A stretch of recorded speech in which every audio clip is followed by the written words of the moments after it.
Look, let's talk about the fact that the day began before David Pecker got back on the witness stand with the Manhattan DA's office saying that there are 4 alleged violations, brand new ones, of that expanded gag order. The judge, Merchan, setting a hearing on it for next Thursday. I mean, Joyce, we don't have a ruling from the first motion for contempt. So what's the delay from Merchan? Because we now have 4 new violations.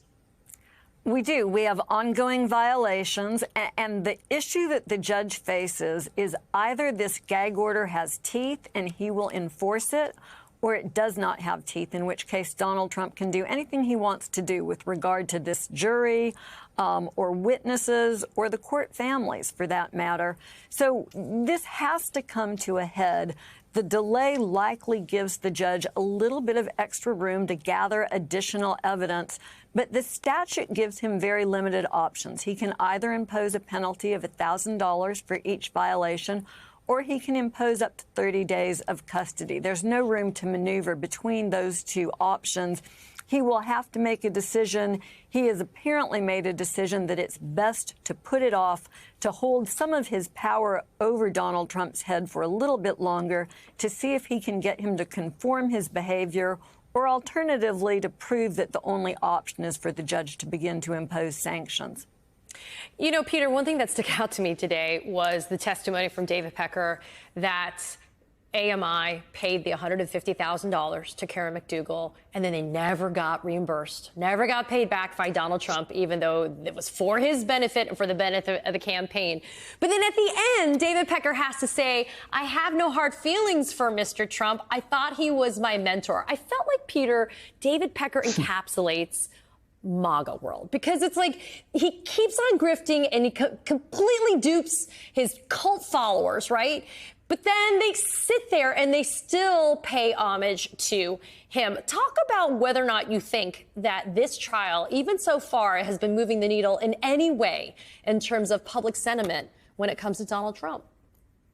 Yeah, you know, it reminds me of a story I was told once by a New Yorker whose parents worked for Donald Trump as contractors. And we all know that Donald Trump wasn't always very good about paying the contractors. And I said to this person, well, did he pay your parents? He says, no, he didn't. My parents, this guy said, I had to sue him to get their money. I said, okay.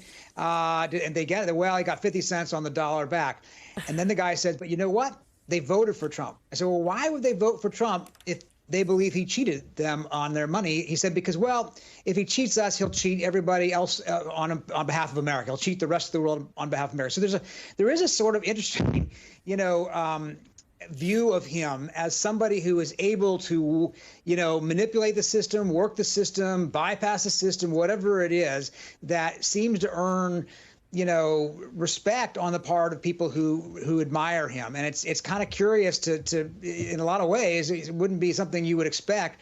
And yet somehow he has managed, despite all of the examples where he has, in fact, tried to run around the system and cheat in various ways, that hasn't actually hurt the base core support he has. So I don't think that his base is going to be all that troubled by what they're hearing. They know most of these facts. Most of these facts have been reported before. I think a lot of people, even people who like him, assume they're all more or less true. And the only question is, okay, are they illegal? Does it match the crimes as outlined by Alvin Bragg? Does a guilty verdict change anybody's mind? But the facts of the case as they're being presented by the prosecution may or may not be enough to change public views, because I think a lot of people assume that Donald Trump has done a lot of these things, and they either care a lot and they think it's outrageous, or they don't care and they think that he's being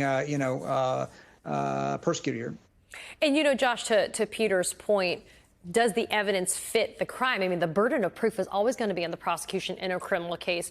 Do you share any concerns, Josh, like some others have expressed, that, the misdemeanor crime exists, the falsification of the business records, but to elevate it to the first-degree felony that it is, the Class E felony that it is, are you hearing enough? Because I'm hearing the common denominator kind of messaging from David Pecker, which is everything that was done, the catch and kill, et cetera, was done to benefit the campaign and not Donald Trump personally.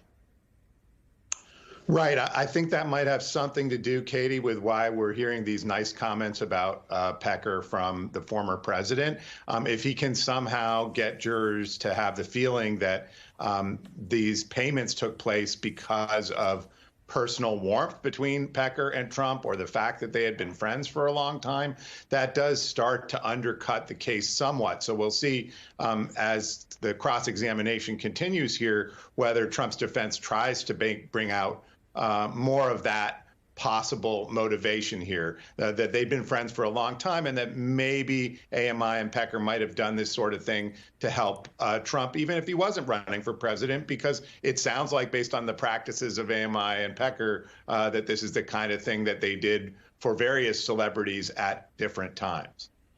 And, you know, Mark, David Pecker already announcing that he's there pursuant to a subpoena to testify, so he's not there voluntarily, one.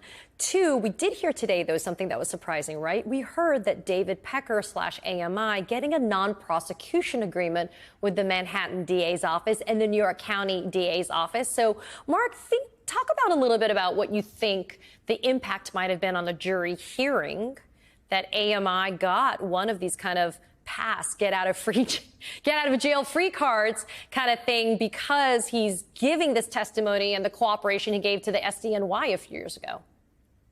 Yeah, so we know that Pecker has this non-prosecution agreement with state authorities. We also know that the FEC had warned Pecker and AMI that this kind of catch-and-kill practice done to benefit a political campaign could constitute a contribution in violation of law. Pecker has clearly been skirting the limits of what's permitted under both state and federal law. No surprise that he's in court under a subpoena. A little bit of a surprise that he has this history in state court and that we hadn't learned about it until today. But, you know, I think this ties in with one of the other really interesting exchanges that occurred in Manhattan today, where the prosecutors kept talking about a conspiracy, that Pecker was part of this conspiracy that ultimately engulfed Cohen and Trump in paying off Stormy Daniels. The defense attorneys objected and said, you know, you have to stop using this word. This isn't a conspiracy. And prosecutors said, well, look at the election statutes that we're citing and claiming Trump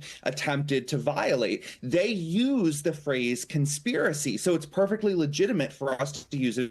And Judge Merchan agreed, and I think rightly so. And so I think what this testimony is doing is setting up for the jury the sense of how this worked in this rather sordid world, so that when it comes time to drill down on the Stormy Daniels payment, they have a good idea of all of the moving pieces here. And when the prosecutors are laying out the step-by-step of the Stormy Daniels payment, they will see that through the lens of a similar conspiracy, that it's not just a kind of seedy tabloid scheme, but rather a criminal effort to skirt campaign finance laws and state election laws to influence an election on behalf of a candidate. That is unlawful under New York statute, and that is what Alvin Bragg says is going to essentially bootstrap what would be misdemeanor charges into the felony offense that he is charging Mr. Trump with.